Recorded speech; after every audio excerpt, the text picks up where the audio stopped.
那么，首先问候各位吉祥如意。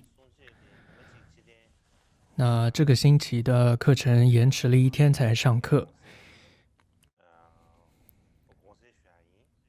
所以首先要跟各位要请求各位的谅解哦。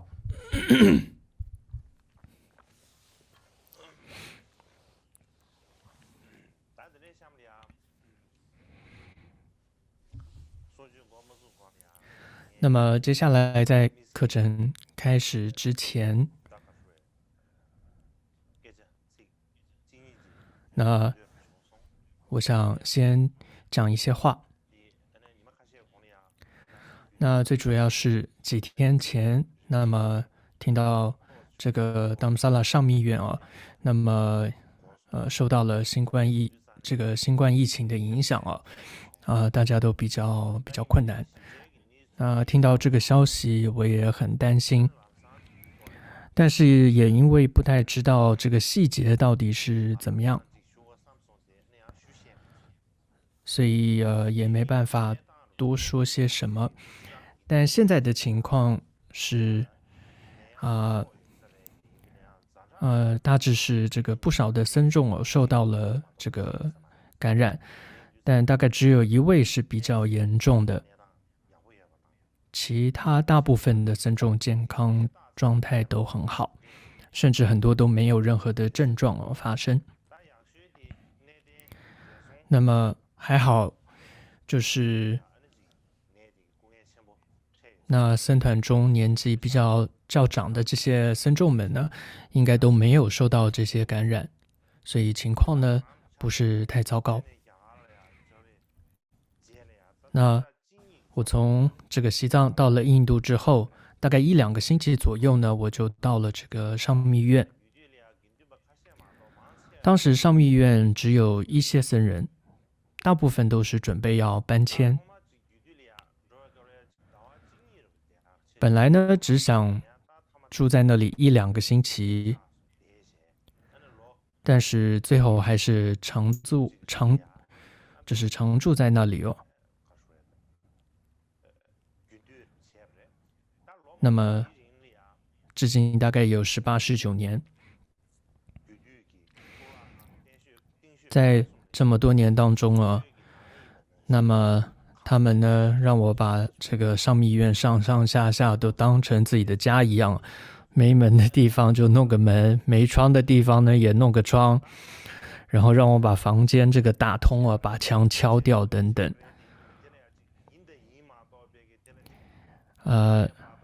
但是呢，我从来没有听到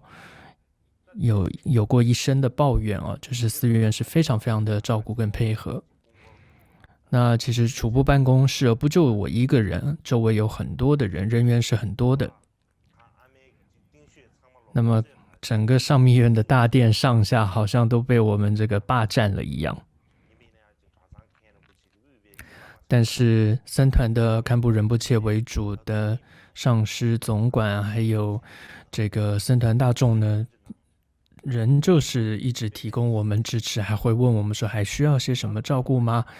总之真的是特别的照顾。总之呢，我在印度那段时间虽然经历了很多的困难，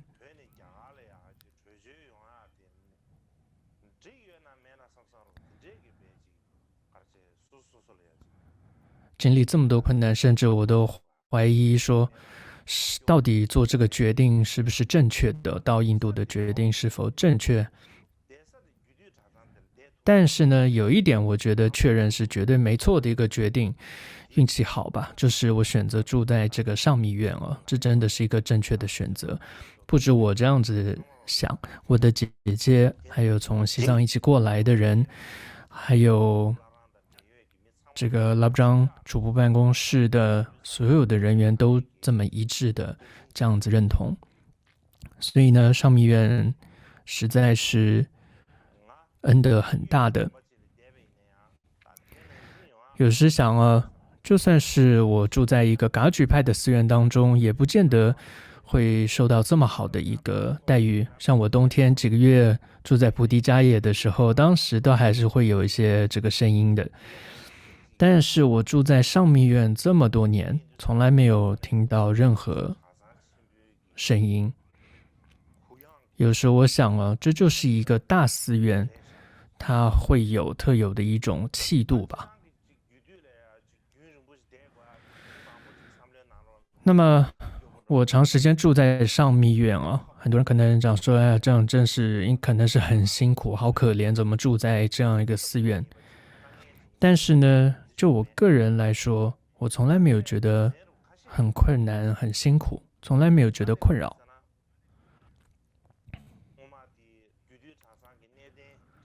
那么曾经呢，上密院的一些年长的僧众跟我说过，当他们1959年从西藏前往不丹，经过不丹的时候，当时呢，第16世法王噶玛巴就给予过他们很大的帮助。上密院的年长的僧众都这样跟我说，所以他们也都觉得说，认为说是跟噶玛巴有特殊的一个因缘。那么我自己来说，在离开西藏的时候，做了一个梦，就梦到呢自己呢，好像走在了现在这个上密院上面的这个有一个路的那个法轮这个旁边。同时呢，梦中还很清楚看到，就是现在上密院前面的有这样的僧舍，所以或许呢，可以说在那个时候呢，这大概就是将来我会去上密院的一个征兆吧。这个梦境，在同时离开西藏之前，有一次到拉萨的朝圣，那么有机会去前往这个。刚好有一次机会去这个小昭寺，在那之前我是没有去过小昭寺的，那就是我第一次去这个小昭寺，所以总之从这些征兆来看哦，似乎很早就知道可能会在上密院住很久的，我想这都是好像是冥冥中注定的。它不是一个碰巧的，或者说一件很辛苦的、很困难的一个遭遇，我不觉得，而是命中注定的一个情况。总之呢，因为这些原因，那么还有带着感恩的心哦，现在这个僧院遭遇到这样辛苦的时候，我想我们都要一起祈愿，希望他们的疫情对尽快平息，没有一个僧人遭遇到困难。但就像刚开始说，其实也不用太担心，因为这个僧团啊，其实上密院在这个疫情刚开始的时候，听说他们就有将近半年的时间，就做非常好的这个预防的工作。那再加上主要现在印度的疫情也开始趋缓，很多禁令也开始放宽，大家也都对这个新冠疫情就稍微放松警惕的一段时间，但现在刚好在这样一个时候，上密院却感染了疫情哦。但我想无论如何，实际上呢，他们还是放心哦。我想应该不会太严重的。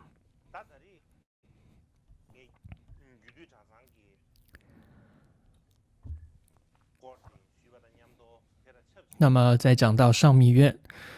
那同时我也想到要讲一些有关宗喀巴大师的内容。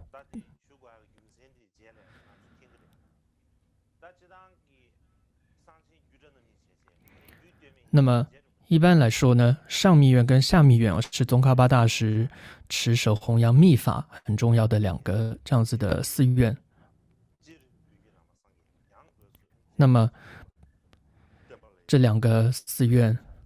对于整体佛教，尤其是宗喀巴大师的教法是非常重要的两个地方。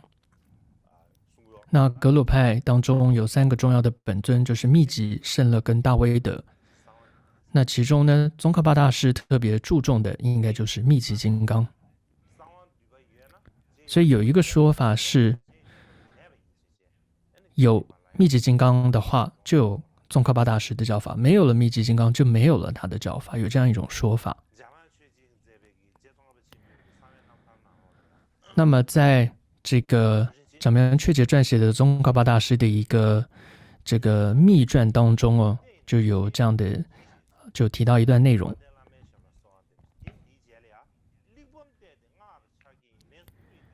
在这一段里面有提到说，跟马尔巴的这个教法有关的一段内容哦。这里就说马尔巴的密法就是千世法，这里提到说是密续的密意和龙树父子的口诀，有这样一段，有这样提到。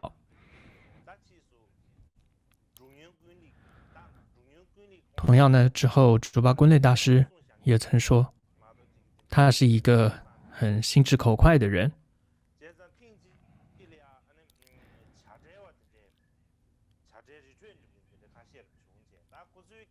有一次呢，许多这个闭关行者呢就来见竹巴敦烈，他们就说：“哎呀，那些辩经的僧众哦，总是在文字上咬文嚼字哦，实际没什么东西。”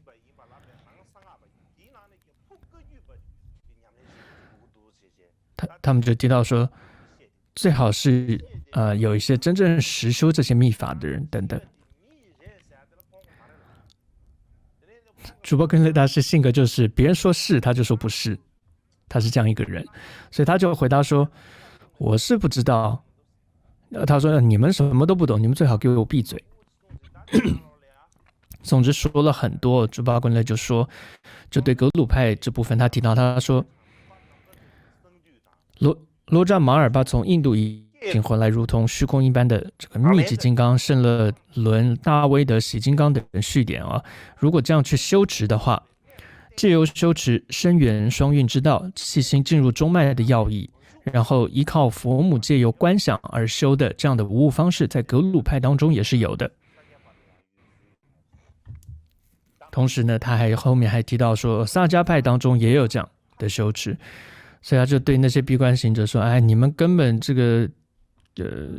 这个是听不懂的，你们还是给我闭嘴。”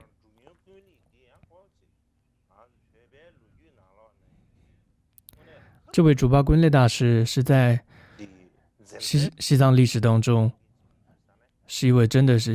这个非常心直口快、非常这个直语的一个人，所以我就引用他这一段话。那么接下来我引用了一些宗喀巴大师的亲传弟子的一些话，那么或许这对大家对他会有更多的了解。那么宗喀巴大师的亲传弟子也是帕竹噶举的一个叫坚阿索那冈村，在一个问答录叫琉璃曼中有提到，宗喀巴大师不仅没有驳斥噶举派，而且将噶举派当成自宗来成立。首先呢，在见解上，宗喀巴大师他喜欢的是应成派，尤其喜欢是月成论师的见解。宗喀巴大师就说，马尔巴大师也是应成派。那原因是什么呢？因为呢，在马尔巴大师的道歌中曾经说，他前往东方恒河岸边，因为梅济的恩德，了悟了基础法性无生、心性空性的道理。所以呢，这个梅济巴的见解和修持的传承者就是马尔巴大师，而梅济巴就是应成派。那怎么证明说梅济巴是应成派呢？他说到，未经上士语庄严，中观亦为中等见。那么梅济巴的一个亲传弟子叫 Lenji Gebet Doje 提到说，若未经由月称阿舍里的教语庄严来理解圣龙树和提婆，也只会对中观有中等的体悟。有这样一段话。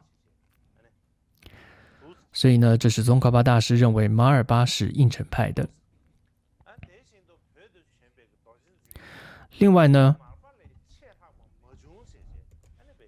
宗喀巴大师有一再的赞誉说，马尔巴大师是返回西藏的一切密续大师金刚指当中最为卓越的一位。另外呢，中观应成派的思想中有承认一切法为有后，那么有分成视其为实与视其为不实的两派。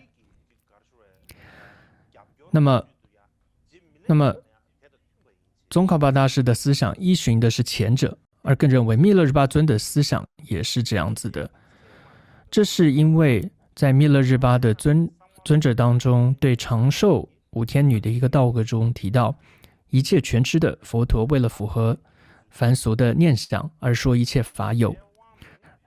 若依深义上来看，则连除障之佛陀也不存在。那么万有，同时呢，万有显现之有和诸法空性之无，二者同性一位。所以宗喀巴大师认为说，虽然圣义上轮回与涅槃的一切法连名词也不存在，但是在世俗上是肯定世俗的用词，包括众生能成佛等等。那么如此仅存有名字设定和显现缘起与自性不成之空性这两者同体一位，是为因此呢是显空不互舍的。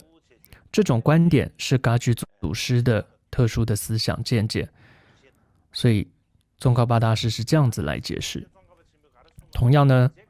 宗大师又曾说，冈波巴大师所说的体会空性后会更深入缘起。宗喀巴大师认为说，这样的教导是口诀之精华。同样呢，宗大师也说，众主这个帕默主巴是真实量士夫。他对于这个圣者杨坤巴大师呢，他也赞叹他说是圆满次第到达究竟的一个瑜伽士。那么宗喀巴大师曾经也说过，大手印行者在不遮面妙观察会的情况下维护正见，这是维持正见的好方式。那么不然很多人说，大手印行者好像遮灭了妙观察智，好像是和尚的见解。但是呢，你看宗喀巴大师这里却说，大手印行者是在不遮灭妙观察会的情况下维护正见。同时宗大师在讲解密法的时候，当时藏传佛教最流行出名的是十轮喜金刚和密集金刚，特别宗喀巴大师是对于密集金刚和胜乐金刚作为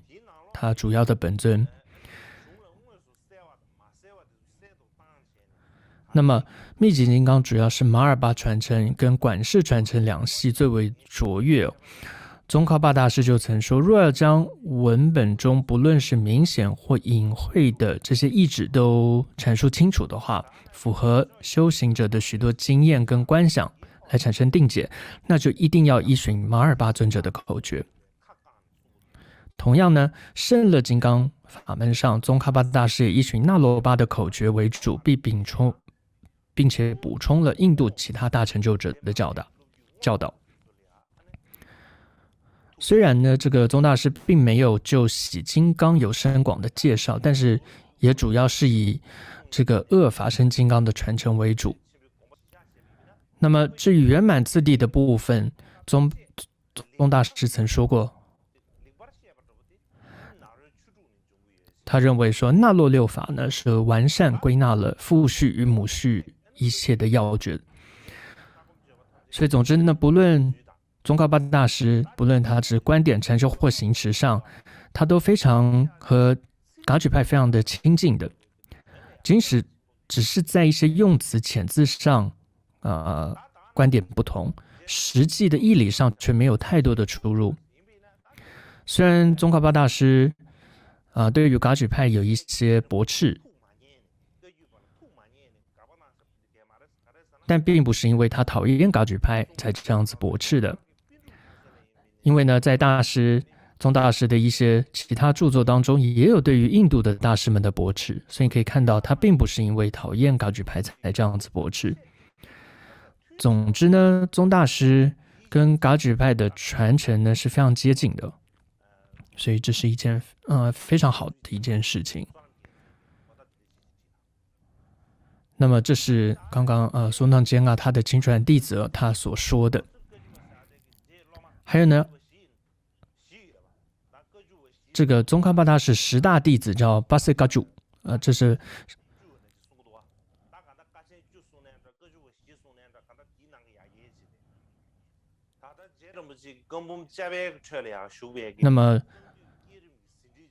那么他是负责记录这个宗大师文集这个第5函所收藏的密集金刚升起次第的一个笔记者。那么我得到了他曾写下的一部阐明噶举法教的一个著作，这样一个真本我拿到了，其中清楚提到说，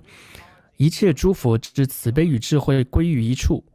为了利益众生而于此南阎浮提雪域投生为人。他经由2大车轨、2乘6言的理点2门来分析无比达波噶举的传承，此即我的上师名讳中带有讳一词的东方宗喀巴，切勿诽谤他有意伤害达波噶举传承等等。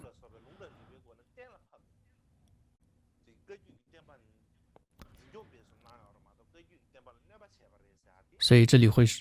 都在赞叹说，这样一位宗喀巴大师呢，他并没有这个驳斥噶举，他事实上在弘扬这样子噶举派，所以不要去诽谤他。那么当然宗喀巴大师所提的观点理应也有分成完整观点或部分观点。那么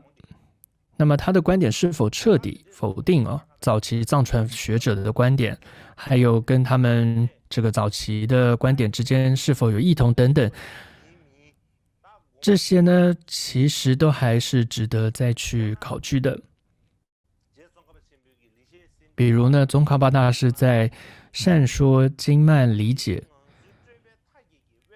善说经曼当中在理解12缘起的时候说，如此超越八边的状态，并非依于圣龙树师徒的著作所说，因为他们的名讳本身就足以惊惧众人，所以在此介绍的是前所未闻的观点。依这一段来看宗喀巴大师观点就是前所未见、闻所未闻的。不仅是如此，大师的亲传弟子，也就是藏传佛教当中的智者库罗钦波许努贝，他的传记当中则提到说，宗喀巴大师对佛教的贡献就跟佛陀本人出世是一样的。当他参加常净时，甚至众山呢，这个山都会向他这个礼敬鞠躬。同样在当中还提到说，在一个许莲底里面求这样一个文献中提到，连金刚手都无法测知宗大师的功德。所以呢，我想这无疑呢是对宗喀巴大师最高的一种赞叹。但是呢，很多的弟子们并没有太重视这部著作。还有一次，这位大师他说，宗喀巴大师在解释辩了不了义善说藏论时说，与我现在所说的判教方式不违背的判教方式，只有在宝信论当中有提到过。那么当时呢，那些可能没有福缘吧，没有福气，当时这些弟子没有福气，当时应该马上的去祈请，然后献曼达请他在讲说应该要这样子请求，但是呢没有人这样请求，有这样一段记录。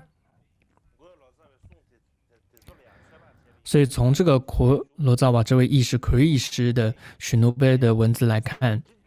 宗大师他在世的时候，他的弟子大多只依循或重视他的部分教导，但是对于其他的经论大多不太重视。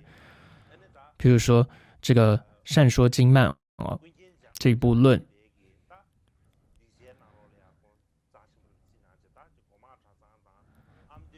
那么像是在哲蚌寺、果芒查仓还有安多，大部分的学者呢都很重视。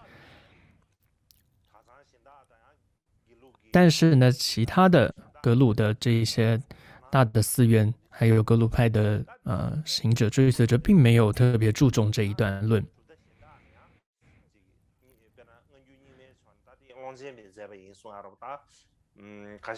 然后说这个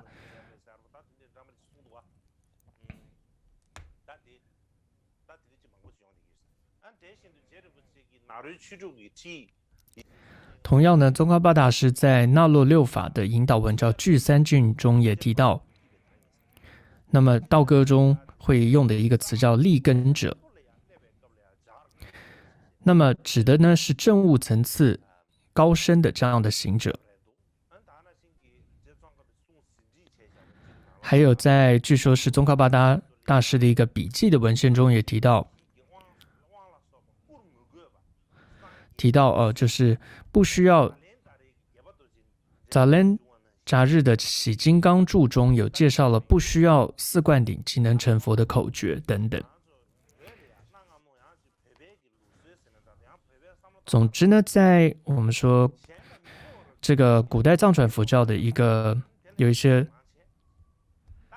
独特之处，就是在面对古代藏传佛教传承的时候，若发现有跟它特殊的独特的之处呢，就会支持跟研究。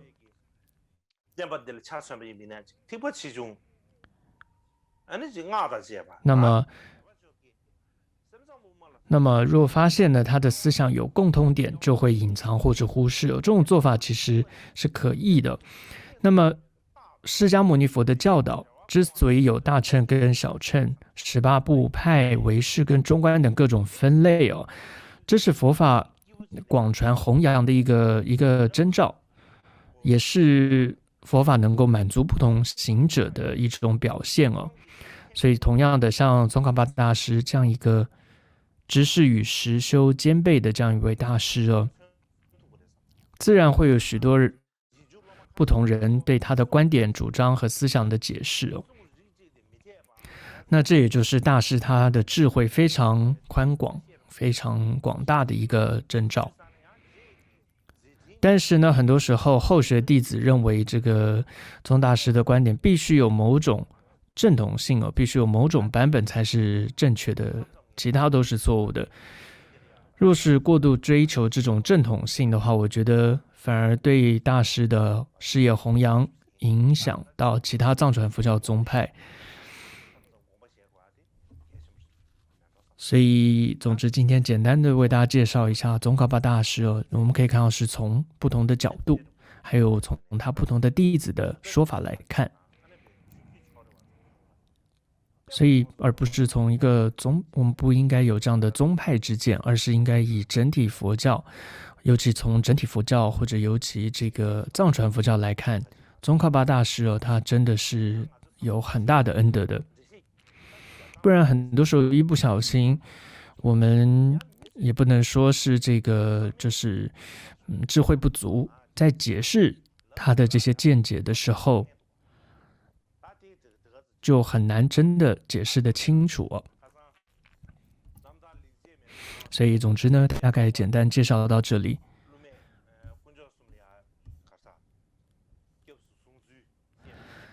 那么之前呢谈到了妙行自传当中第6个颂文也就是还没讲完的部分上次没讲完，我今天把它讲完。首先呢，为了帮助大家能够记起来这是第6个颂文是哪一个，先投影给大家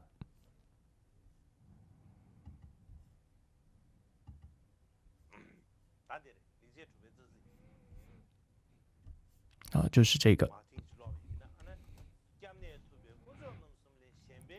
救护我者无外三宝，从未生信其他归处，一切祸福三宝遍之，分毫未曾期许他处，此为我妙行之一。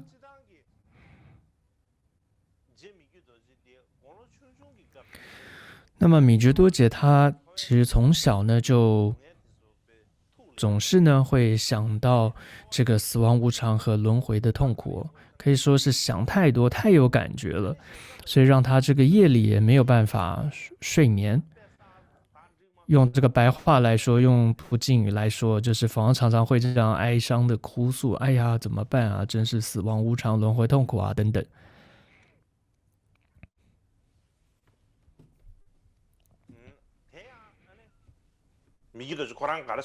那么米芝多杰也曾经说过，当我在想这个无常的意思的时候，他就了解到说，哦，无常的意思就是刹那性，而这个刹那性的意思又是什么？就是它是刹那不停不停的改变着，而且呢，刹那呢马上就会坏灭，它的坏灭不需要其他因缘，它当下自然就会自信就会坏灭。如此呢，就知道无常即是无始。他就说，他对于这样等等啊，升起了确信。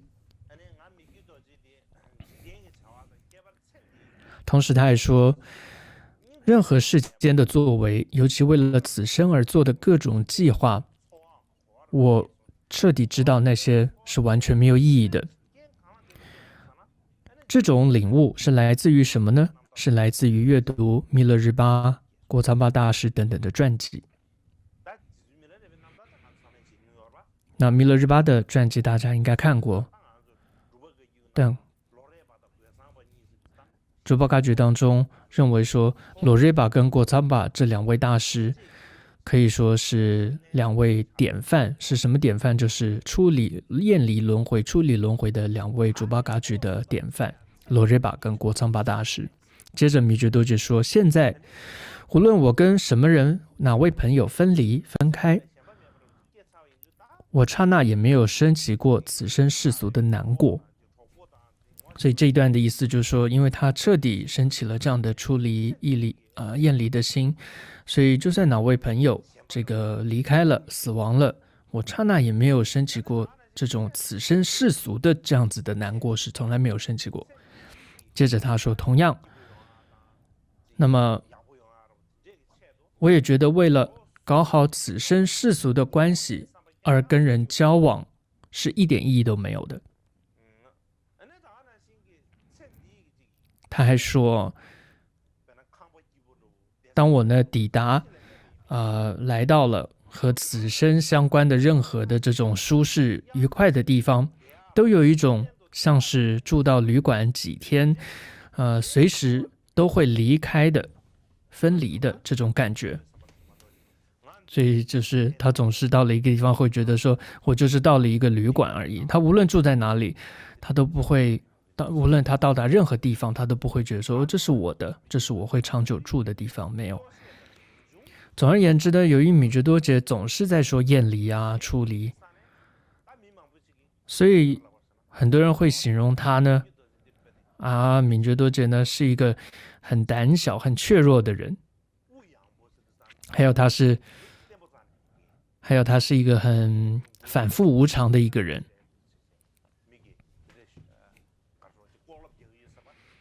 很多人会这样子形容他，背地里这样说他。但是米觉多杰呢，他的回答是什么呢？他的回应是什么？他说，我认为呢，你们说我的这些人啊，你应该呢，先回到你自己的这个房间，然后呢，你的指头指向自己的心间，反省一下自己，就指着自己反省一下，自己什么时候会死亡？你真的知道吗？你能够确定知道什么时候会死亡吗？你一点都不知道。那么死亡之后呢？你还期望说可以依靠现在你这个非常渺小微小的一个善心，但是死亡之后，你这个微小的善心没什么用的，这么渺小的一点善心哦，这个是没用的。所以最后你无论如何还是你会投身到怎么样的善恶之身，会投身到什么样的地方，周围会有什么样的人，你又会得到什么样的东西受用，你都不知道。刹那间，你连刹那间也听不到这样三宝的名称。如果你升到这样的地方，你该怎么办呢？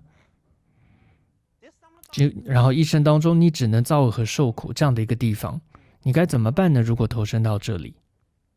那是根本无法想象的。这真的是想到都会非常害怕的一件事情。你这时候你还不会觉得有一点担忧、一点紧张，说该怎么办吗？所以呢，因此你一定要舍弃为了此生而做的一切的世俗的任何的行为，无论父母亲人朋友或者有利人士，或者身边你的弟子有什么，或者你身边的弟子对你有什么样的请求，或者其他人对你有什么各种好话坏话，你都要告诉自己，这一切都不值得信赖和依靠。你不要看父母，也不要看亲人，也不要看朋友，或者任何这些人的而做。所以你应该怎么办呢？说这里有三个，一个就是你要随缘吧，你就随便吧，该来的就让他来吧，就随缘吧，他们要怎么说怎么说吧，随便吧，我会发生什么事就这样子吧，该来就让他来吧。就是你的心是非常的笃定的，非常的确信的。换句话说，这是你的这个你的这个生命要掌握在自己的手中，而不是被别人牵着鼻子走。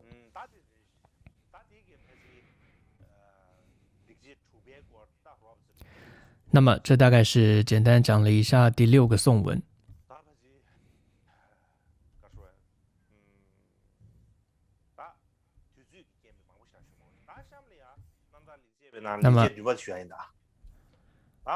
那么接下来要讲一下第7个颂文。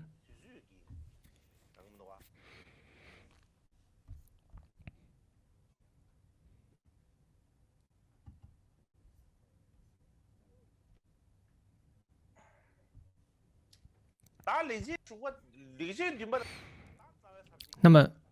妙行自传的第7个颂文是什么呢？它是科判当中的第2个纲要。还记得它有2个纲要，一个是前行，第2个是正行。那么前行的部分全部都讲完了。那么第2个纲要就是正行，就是实践三世道之法。那这当中又有在支分。那么第一个就是比如说实践下士夫之法、下士道之法，或者实践中士道之法等等，有3个。那么首先呢，是第一个实践这个下士道之法，它的主颂是：了知所受之苦，乃我恶行之果，故而此生怎会有所造作？任何前中后俱全之不善业道，此为我妙行之一。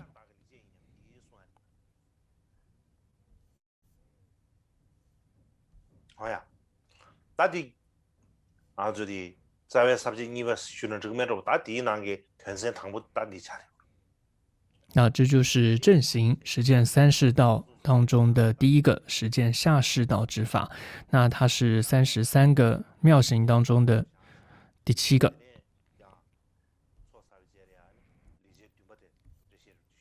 好，那我们就先休息一下，回来的时候继续讲解。다다기 권도 가수해。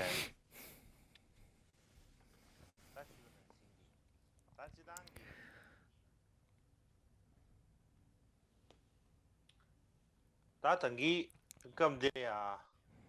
가르쳐다 가르쳐 기후충격이 냠래 스머래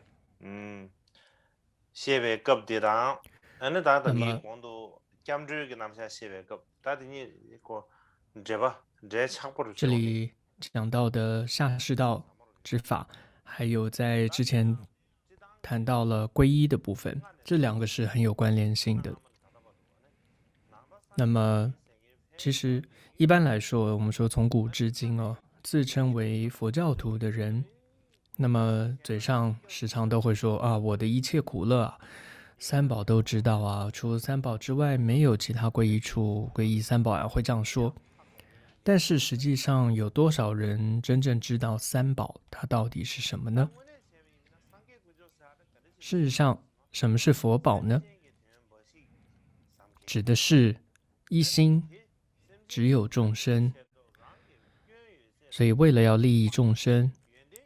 断除自己的一切的恶，修成了一切功德的人，这就是所谓的佛陀。所以这样的佛陀，那么对于他人，他只会说真实语，他是不会说出任何的谎言的。那么佛陀他到底说了些什么呢？他说了一些什么样的真实语呢？也就是任何具有业和烦恼自性的事物，只会带来伤害。那么相对的，如果修持业和烦恼的这些对治法，也就是善的话，就会带来利益。所以佛陀说的真实语就是因果真是不虚。但是我们并不真的相信因果，也并不真的相信佛所说的话。虽然口头上说啊皈依三宝啊，但是真的相信他所说的话吗？但是我们还是装着啊我们是佛弟子的样子，好像在做皈依的样子。但事实上呢，我们的作为却是把一切苦乐恶果，我们却相信它是来自于要这个照顾好自己的人，然后要消除我不喜欢的人，然后把这样的一个观念当成是真理哦。我们不用说我们对待众生是带着这样子的态度去面对众生，甚至佛教徒之间呢，互相也是这样子对待，因此不再和睦，也不再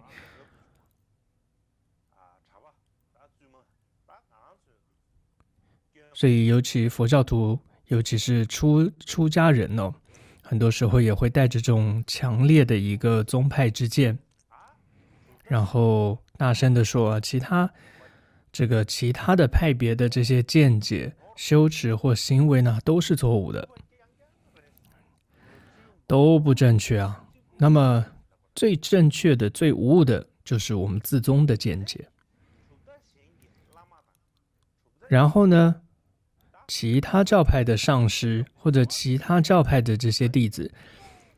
只要做了一点点的这些错事，做错了一些小事，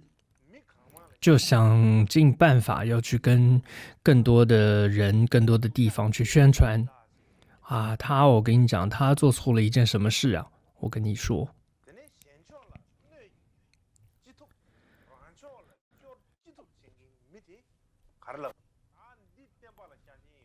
然后我们甚至会觉得这样子在伤害他人、保护自己的，有这样做法的人，我们甚至还赞叹说他就是热爱佛教、是忠心护教的这样的人。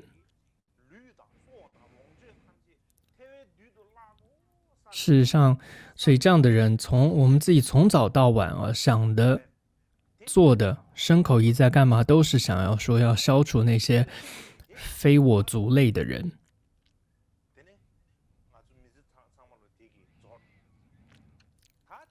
一生就这样子就过了。所以为了要达到这样的一个目的，我们要怎么做呢？我们就会去皈依什么呢？皈依那些最为狠毒最凶毒的这些凶神恶煞的那样的鬼神。我们会说这个神可厉害了，他的这个力量是最大的、最快速的。所以比起皈依上师和皈依三宝，我们更在乎的是什么呢？是攀权附势哦。很多时候我们不在乎上师三宝，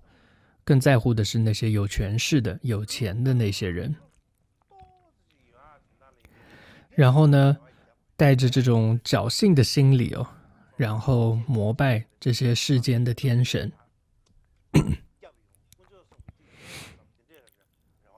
心中呢，其实并不真的想说皈依三宝，所以口上你说的是皈依三宝，但内心深处你信仰的其实是这些天神、魔鬼，还有这些俗人。但是呢，却还瞎说自己哦，我皈依三宝，皈依佛、皈依法、皈依僧。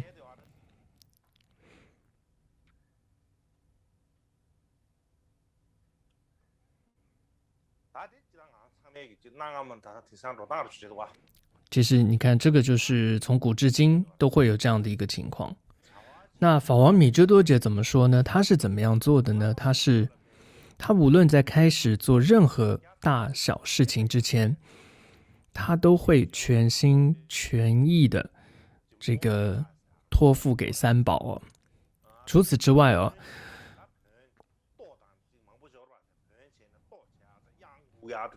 那么如果符合佛法的话，他才会做一些占卜，这个相解法，还有历算啊等等这些。如果不符合佛法的话，他是一概这些所谓的占卜啊，还有这些算卦啊什么，他是都不做的。如果不符合佛法的话，米觉多杰就当他自己所发生的这些伤害和痛苦的时候，他会说啊，问题其实都不是别人啊，那其实都是自己往昔的恶业的一个果报。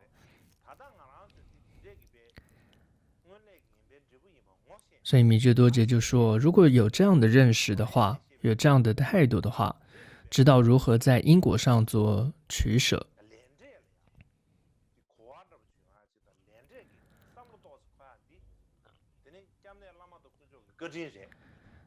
那么帮助自己得到善果，能够这样做到，他说都是因为皈依处上师和三宝的恩德。所以只要心中你意念三宝，这样的善呢，就能够清净你感得恶业的各种的果报。所以此生和来世一切的善业功德，都是从皈依处上师和三宝所生。除此之外呢，他不做他想。米觉多杰总是这样子啊，至诚的带着刚刚这一段他说的啊，这样子至诚的祈请三宝。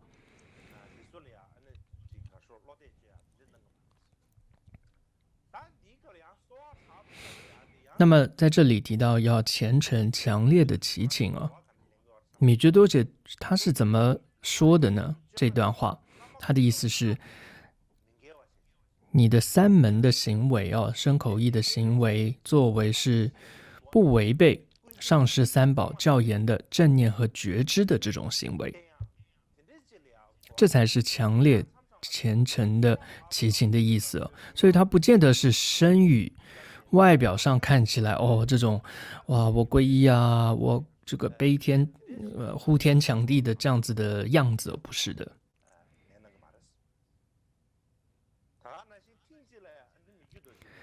所以有一次呢，这米觉多杰呢，他一直在生病，这个无法康复啊。那时候他就说啊，哎呀，我会生这样的病哦，真不知道是过去造了什么样的恶业呢。那他的旁边有一个喇嘛叫做阿义喇嘛。那位喇嘛就说啊，您可是佛呀，您可是佛的化身呀，你快别这么说了。您这样都说的话，那让我们这不是该怎么办呢？这时候米觉多杰就说，喇嘛，没有比业力因果更真实的真理了。如果过去没有造作恶业的话，怎么会生这样的病呢？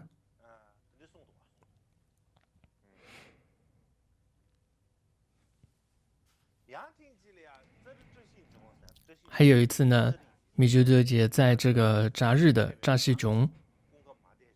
然后到那边也是身体呢有些不舒服。米珠多杰就说：“我的身体会这样不舒服，都是因为这个信施难消的一个果报。他这里是因为法王他接受了很多西藏各地的人的信实的这种这些东西，所以他使用了这些他们的供养啊，所以这是的果报，所以身体会这样不舒服。所以总之呢，无论法王他在遭遇任何的这些恶缘等等的时候，他想的都是这是我自己的因果、自己的业力而不会去责备他人。尤其我们现在的社会这个问题蛮严重啊，说是民主啊，总是一发生什么问题，马上就指着别人说一定是那个官员的错，或者说一定是谁的错。那么往上说是讲哪个那些官员，那么中央的官员的错，然后往下来讲这是地方的谁错。总之呢，说的都是别人的错。但是很多时候，真实的情况的确跟别人是有一些关联的，但是很多时候是因为自己的没做好而造成的问题。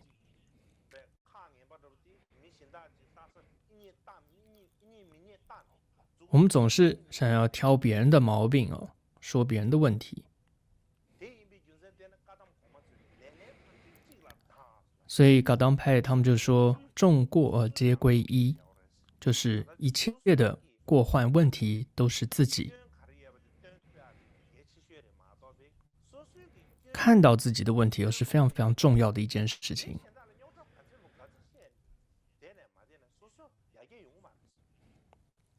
不然自己是没有办法进步的。你指责再多，说的再大声，但是对于自己的进步是没有任何帮助的。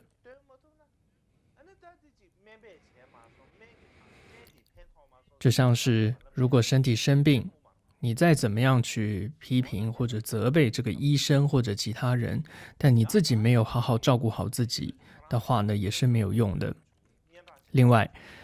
当这个米芝多杰在得到别人的供养或者他受到赞叹的时候，他又是怎么面对的呢？他会说，不是因为我们自身有多大的悲心或者能力而得到这些供养赞叹的，都是因为具得杜松前巴师徒的大悲心而得到的。例如这个凭借着帕莫主巴的大悲愿力，那么祖庭的像的这些法脉家族仆眷都能得到那么大的财富和福报，就像是那样一样。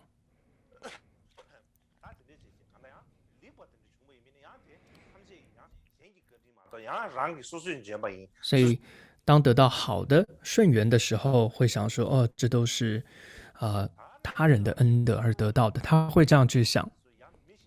那接着如果当发生不好的情况，像自己的眷属弟子，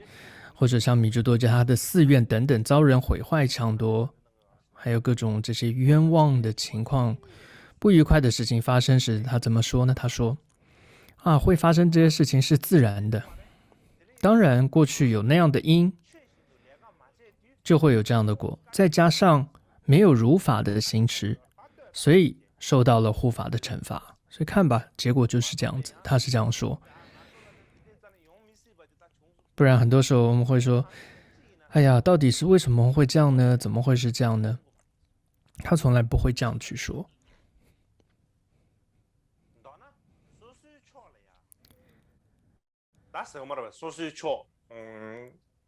米居多吉给，但这是创制嘛，就创了呀，没力吧？所以总之，米觉多杰对于你看这里说他的眷属啊、弟子等等遭受到这些逆缘恶缘的时候，他不仅没有生气，他也没有任何的不舒服。他的弟子也从来没有看过法王因为这样的事情而展露出任何这种不悦的表情。同样，当他身边的侍者遭遇这些各种不顺啊，或者很多大的劫难的时候，法王会说：“这样很好啊，就让他发生吧。”那这些弟子听到之后，也就奇怪，就放宽心了。他们本来呢很伤心、很担忧，但是呢，跟法王米之多杰报告之后，法王的回答是说：“这样很好，就让它发生吧。”这样一听到之后，他们就心也就放下来了，就放松了，就安心了。所以很多时候，米之多杰的这些弟子痛苦的时候，他只要想到了，他们都会想到法王的这些行仪，想到法王的一些教言，痛苦啊、烦恼自然就没有了。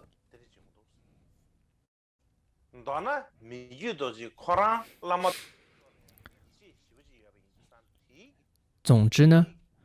法王呢，米之多杰，他在上师和三宝的身上，他找到了这种信仰。由于因为这样的一个缘起，所以那些将希望也寄托在他身上的这些弟子人们呢，他们自然内心的忧愁和痛苦也都减少了，快乐还有各种的受用啊、财富自然会得到，而且他们对于三宝的虔诚心也会增长，甚至他们只要向米觉多杰祈请，称念米觉多杰的名号，他梦中都能够看到米觉多杰，然后呢，他们的疾病、痛苦、魔障就能够消除。有很多这样的例子。当时呢，记载中还有一些人呢，确知自己的这个要死亡了，所以他们就有人就背着他前往去谒见法王，请法王加持。在见到法王的那个当下他们这种他的感受就非常的强烈，油然而生。那这时候病痛呢，就当下就消失了，甚至最后是本来被人背着来嘛，最后是自己走回去了。还有一些弟子呢，这个卧病在床，然后祈请法王之后，清晨呢就梦见这个法王呢，以这个他的脚为他摩顶这个加持，他的头顶甚至感到了这样一阵的温热，身心呢也感到一种舒适。起床之后，那他的头顶还有这种暖热感都还在，然后病呢也都好了，有这样很多的例子。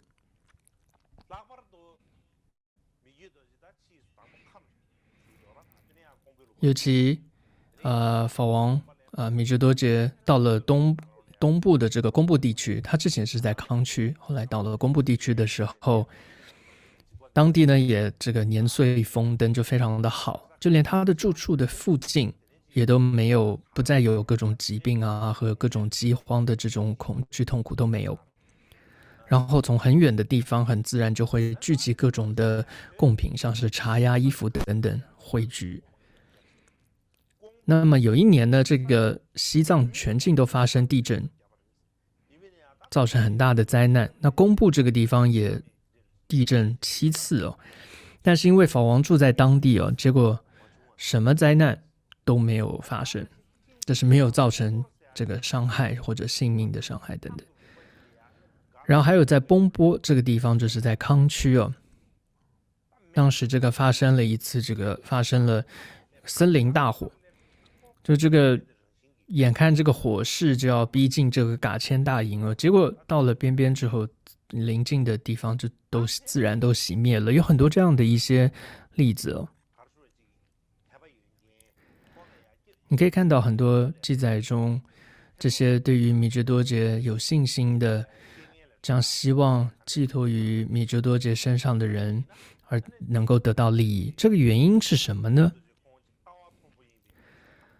那是不是因为米芝多杰他的深奥的哲学见解，还是因为他禅定力甚深的这种禅定力，或者他咒语的力量而帮助到这些人呢？并不是的，米芝多杰也不这么认为。米芝多杰对于众生的救护靠的是什么呢？他曾经说，他说，如果不舍弃十恶，不行持十善，就不可能避免恶道的痛苦，也无法得到人天的快乐。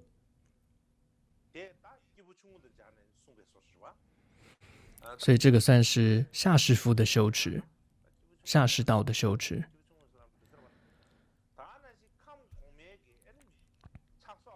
同样，如果不离这个欲望和上界的贪心，不升起禅定和等持的快乐的话，就无法得到上善界的这个快乐和受用。那么直到认识到轮回的因果，也就是苦和集的过患，认识到了这样的过患，了悟没有受用者的善力，那么进而断除三界九地的烦恼为止。你没有认识到这些之前，你是无法处理轮回的痛苦，无法得到涅槃的快乐的。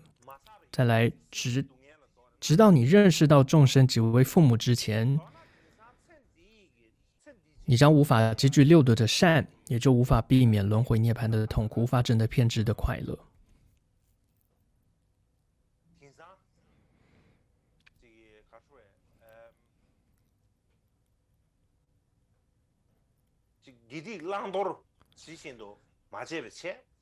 接着这米芝多杰这里说呢，很多人呢不再注重因果取舍，反而呢是依止信仰的是什么？是要守护救护，反而把今生来世的这个痛苦为当成是这个救护，觉得重点是要消除今生这个透过这种扶清灭敌的方式然后来救护今生来世的痛苦。他就说这种想法是一种错误的，是一种魔的想法。那么如果着了这样的魔的话，皈依处也无能为力的，就像是这个焦芽无法生出这个幼苗是一样的。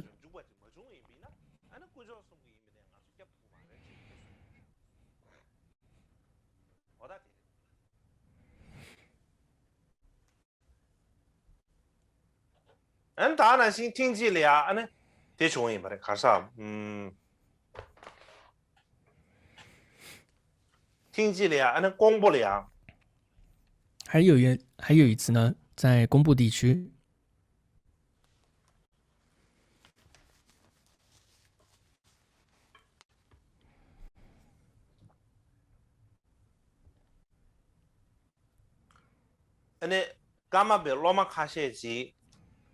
那么有一些噶玛巴的弟子们到了这个公布，有一个叫包乌丘杜瓦，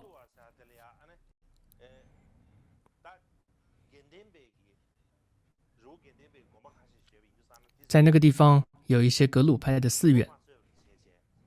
他们不知道那是格鲁派的寺院，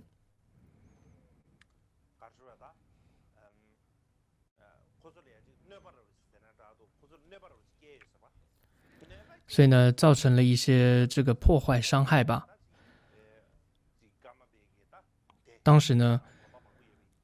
公布地区因为有很多噶玛巴的这些弟子所以他们都聚集在一起，然后甚至这个结集成这个军队兵力。那大概就这个出兵了，攻打了。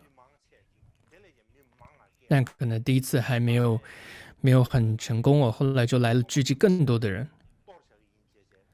那他们就气到说，就是要见噶玛巴的那些弟子被格鲁派这个寺院的人大概伤害了吧，所以他们就想要这个公布地区噶举派寺院就结集起来，想要报复。但那时候米居多杰就说，如果你们伤害到一点点格鲁派的寺院，你们造成伤害的话，这就跟砍了我的头是一样的。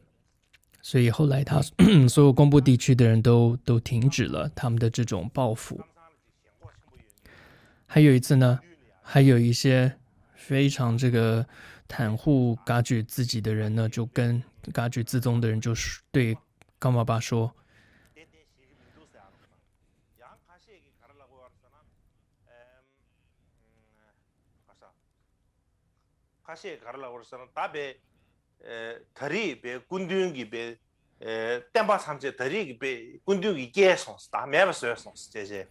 就对米居多杰抱怨说，你都没有好好照顾噶举自宗，甚至这个佛教好像都被你这个糟蹋了。当时米居多杰说，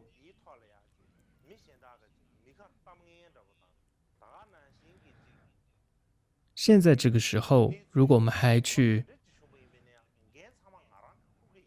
如果有任何的抱怨、任何的过错，这都我的责任，我来承担。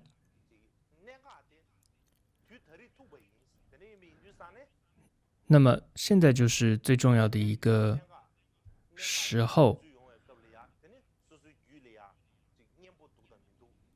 那么才能看得出自己的心中有没有对治法，有没有善。不然平时呢，好像说很有修行，很有善心，但是呢都不是真的。要在这种时刻才是看得出有没有修行。不然呢，那些人总是爱抱怨啊！你看我们噶举派被那些格鲁派的，被他们这样子的一种迫害，他们都会这样子去跟米居多杰抱怨。其中还有一个噶举派一个很好的一个闭关行者杨日冲刚吧。那当时因为有些人还是赞叹了米居多杰，这位修行者就说，哎呀，这个噶玛巴真是示现了一个成就实修的征兆。平常说是这个放了一个手印啊、脚印在石头上啊，那些也不重要，大概也算是成就的一个征兆吧。但是真正的成就的征兆是能够以德报怨，那这个才是最殊胜的成就者的征兆。所以当时你看，对米居多杰的赞叹的人非常非常的少，就一个两个而已。不然大部分呢都是说米居多杰这个实在没什么能力。那当时呢，那些想要去报复的那些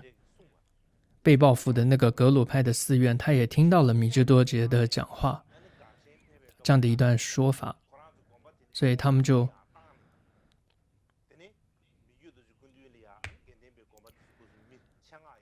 然后后来他们那个寺院就到了另外一个地方，总之就召集了格鲁派的一些僧人，就来到了噶玛巴的面前，跟他忏悔跟道歉。他们怎么说呢？他们就说，去年呀，我们呢这个等于说这个制造了一个纷争哦，这个斗争。那么您呢当时呢对于我们恩德很大，您真的就是观音菩萨呀，我们对你们这样的，我们对您升起了这样的信心。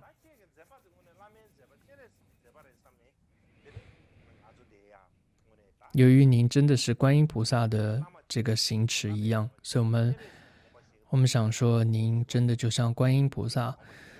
而因此我们来到您的跟前来跟您忏悔。在这当中呢，还有一位大师，甚至还请米居多杰口传他一个这个愤怒莲师的口传，米居多杰就笑了。你这样一个格鲁派的僧人，还跟我这样一个噶举派的噶玛巴学宁玛派的教法吗？这样不是太可笑了吗？总之，第7世噶玛巴的时候，就是格鲁跟噶举呢，是有可以说这种纷争呢，这是蛮强烈的，但也并不是真的那么严重。就我真的去看了研究之后，现在来说，很多时候就是一种 misunderstanding，就是一些误解吧，误会，很多的一些误会而造成那样的一种对立和纷争。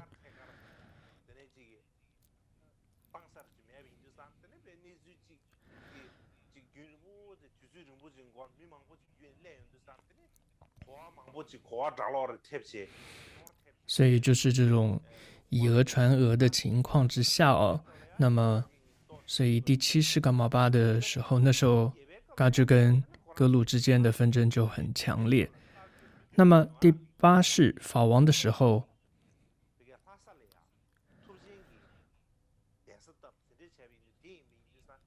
最主要的纷争，第八世法王的时候最重要的一个纷争就是上次提到在拉萨格鲁派的那样的地方就建了一座寺院，是噶举的寺院。所以米觉多杰呢，他就为了避免这样分，他甚至就不管那个寺院，放弃了那个噶举的寺院。所以当时呢，格鲁跟噶举关系就比较好，甚至在公波地区，像刚刚讲这一段故事啊，公波地区最后格鲁跟噶举的关系也是很好的。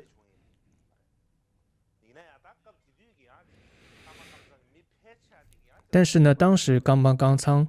大部分的这些弟子呢，他们的还是死脑筋哦，他们还是无法接受。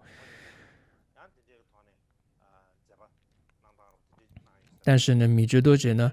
这是他个人呢还是很坚持哦，他觉得他的想法。那今天呢，大概就是讲到这里。那么上次提到说要讲一些这个噶千大营的一些内容。但我发现要讲噶千还不容易嘞。前几天我看了一下噶千大营的一些文献，但内容实在是太多了，没办法把它很精简的讲出来。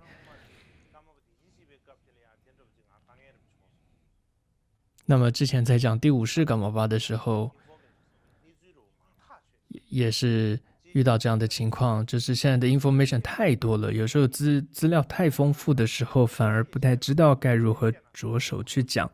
因为会觉得很难做取舍，都该讲。但如果讲太多，大家也会觉得很无聊。像噶千大营也遇到同样的情况，因为跟噶千大营相关或者附带会谈到的内容是非常的多。因为噶千大营呢，跟很多世的噶玛巴都有关联，它是跟很多历代噶玛巴的这些传记里面都有提到这个噶千大营，所以它不就只是米觉多杰这一世有关联而已。所以应该明天呢可以讲一些噶千大营的内容。但是呢，这话还是不能说死哦，这不一定的。但尽力会跟大家讲噶千大营。好。